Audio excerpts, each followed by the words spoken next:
Muito boa noite, sejam bem-vindos a este primeiro debate que a TCV e a RCV, o grupo RTC, estão a fazer com os candidatos às eleições presidenciais do dia 17 de outubro. Então, é para ser respeitada de acordo com o que está na nossa Constituição. Há a necessidade de revermos a situação do país em todas as circunstâncias a nível da sua justiça nacional. De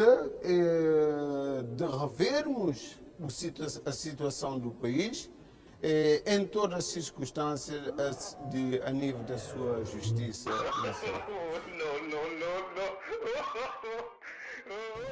Dr. José Maria Neves é um dos principais responsáveis pela questão de insegurança em Cabo Verde, que persiste de facto. Foi no seu governo que a questão da segurança deu um pulo, de facto, muito significativo. Portanto, as críticas que ele faz aqui indiretamente são críticas, do nosso ponto de vista, não colhem. São críticas, do nosso ponto de vista, não colhem. Efetivamente, eu já escrevi muito sobre isso, tenho livros sobre isso, tenho artigos científicos sobre isso, vários, publicados aqui e fora de Cabo Verde. Casimiro de Pena tem um percurso público, portanto, que tem a ver com um combate cívico, eu diria mesmo singular, que eu fiz durante cerca de 2 décadas, aqui em Cabo Verde, e isto está bem documentado nos jornais, nos livros, etc. E, portanto, os cabo-verdianos conhecem a minha coerência, uma coerência rara, repito, na defesa dos valores constitucionais. Uma coerência rara, repito.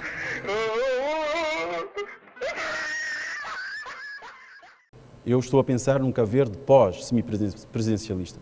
Eu estou a pensar num Cabo Verde que vai dar um pontapé nesta Constituição após a eleição de um presidente que se declara presidencialista autoritário.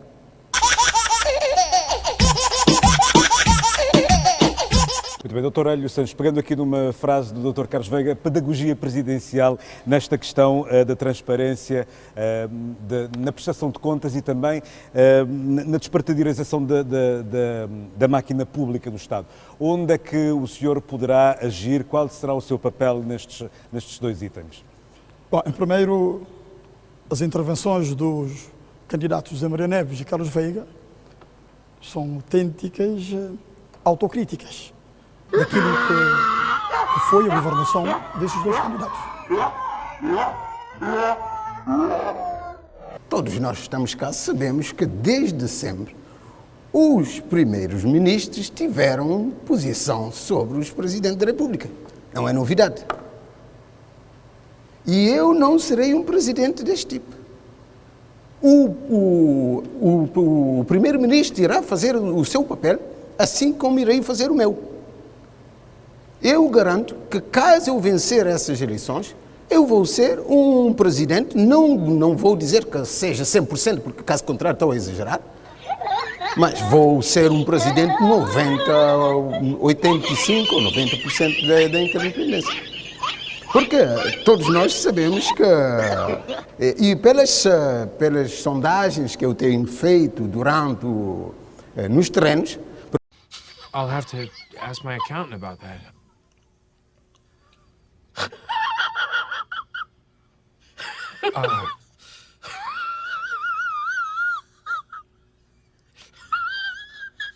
Primeiro, permita-me que retorne à questão da partidarização do nosso país, e eu poderia começar a dizer que hipocrisia, mas que hipocrisia. Os 2 excelentíssimos candidatos que estão aqui à minha esquerda. Porque vocês dizem que a Constituição não está a precisar de revisão, mas eu precisamente na minha Constituição, esta é minha, já tenho algo já mudado, precisamente.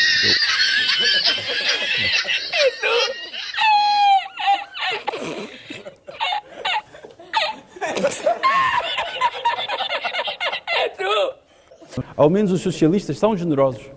Ao menos eles são tão generosos que são capazes de arruinar o país, como fez, com todo o respeito, o Dr. José Maria Neves, porque eu acho que esse é o grande defeito dos socialistas.